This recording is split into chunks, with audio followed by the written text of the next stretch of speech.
Right, hi, I'm Caroline from UFI, and today I'm having a chat with Ossian Whiley from Whiley Co, who recently completed a VocTech seed project with us. So, hi Oss, you've completed the prototype phase of the Limbic project, which aimed to test whether realistic digital humans can be used to create scenarios for soft skills training, working with bus drivers as a pilot area. So, Oss, first, would you mind giving me a bit of background information on who you are and what your company does? Sure. So I'm Ossian Whiley. I'm the CEO of both Whiley Co, where Limbic was born, and also MetaBeing, which is Limbic's new home. So Whiley Co applies game engine technology to a range of sectors. So we've produced everything from VR training applications for prison inmates to iPhone games to the crowdsourced festival art. We like to focus in on projects that have a human impact. So whether that's helping someone find a job or the smile in the front row of a theatre. So I think Limbic fits in really nicely with that whole ethos. Okay, so what was the problem or opportunity that you saw which led you to do the Limbic project? So I think there's been a cultural shift in the need for training that focuses on supporting and working with neurodivergent population. So some people might think or process information differently because of diseases like dementia or because they have mental illnesses or poor mental health.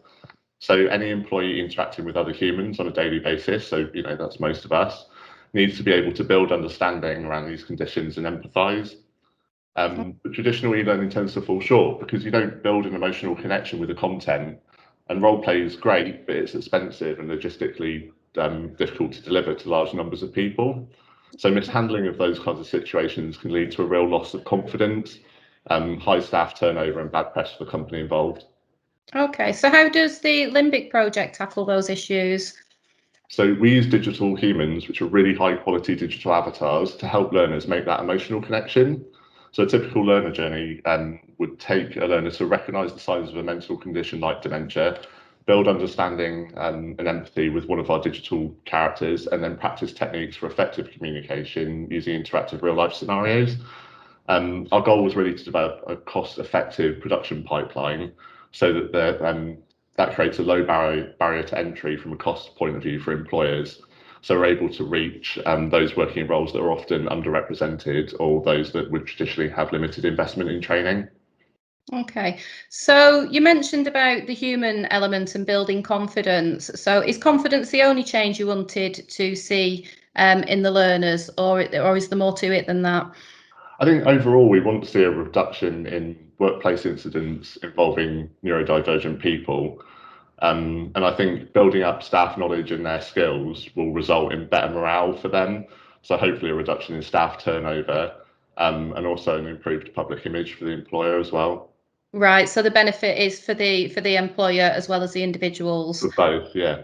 Yeah, okay. So through the life of the project, you obviously did a pilot test with a number of different organisations and drivers. So did you actually see evidence of that change through the pilot work?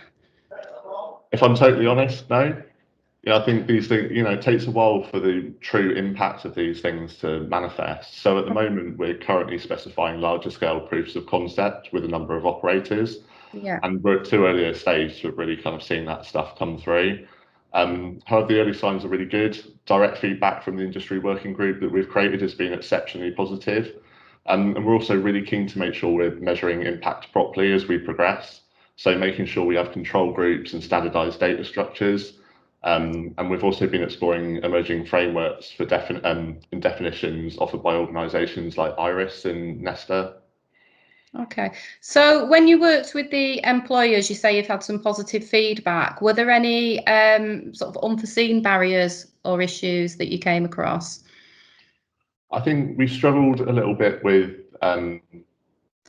okay, so COVID is the elephant in the room. Okay, so this started out as a virtual reality application.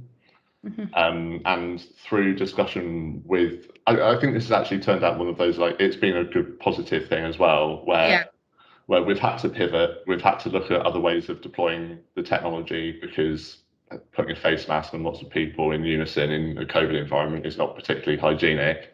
But as a result, we've come up with a really effective way of delivering content that uses pretty much any device. So that again keeps costs down. It makes deployment really easy. Okay. Right, that's good. So you've covered a couple of learnings that you had through the project there. From those, is there any advice you would give to others working with to tackle similar issues or using similar technology? Yeah, and just engage with your potential clients from the earliest possible stage, and definitely don't start building anything before you've got a good working relationship with at least one potential client, because otherwise you're building something that you think will have benefit rather than something that somebody actually wants.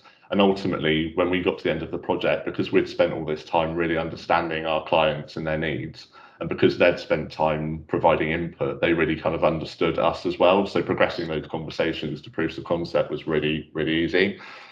I suppose another thing that I would suggest, and it really comes from, we spent a bit of time looking back over all of the ways that we had generated work. And chance encounters in random meetups came up really high on that list. And so, take advantage of every networking opportunity you can, even stuff that's obscure and a bit random might lead to a sort of daisy chain of connections that leads to your next big contract. Okay, well, that's good. So, as we mentioned, you've just completed this phase of the project with UFI. Could you tell me a bit about what it's actually been like working with us? Yeah, a nervous smile from you, Caroline. No, it's okay. Be honest. That's Yeah, fine. so I think so we've worked on a number of grants over the years, grant-funded projects, and working with the UFI has been remarkably painless. I think there's been a really nice balance between a light touch approach, but you're there to nudge us back onto the tracks, not off the tracks, back onto the tracks if that's needed. There's always, it's just nice to have that kind of support. And I think you also provided a couple of consultants, and those sessions were really invaluable for us. They were both sort of directed around improving our pitches and understanding the value that the product has. And I think although that stuff seems really obvious, like, we should know the value in our own product, having another pair of eyes on it makes a real difference. So yeah, that was really, really good. Okay, thank you. So, just briefly, what's kind of next? You mentioned that Limbic's been rebranded as MetaBeing. So, where's that going to take you? You hope? Yeah, we're currently moving the project out as its own venture, and that means getting some good early traction. So we've made good progress with that. Like I said, we're defining proofs of concept at the moment. So we're so close to getting our first commercial contract signed. And that really will be the catalyst for us hopefully raising money and scaling this quite quickly over the next 3 years. Okay, that's excellent. That's really good. Well, just thank you for giving me your time today. Really good to kind of reflect back on the last year with you. And I wish you every chance of success going forward. Thanks very much. Yeah, thanks. Thank you.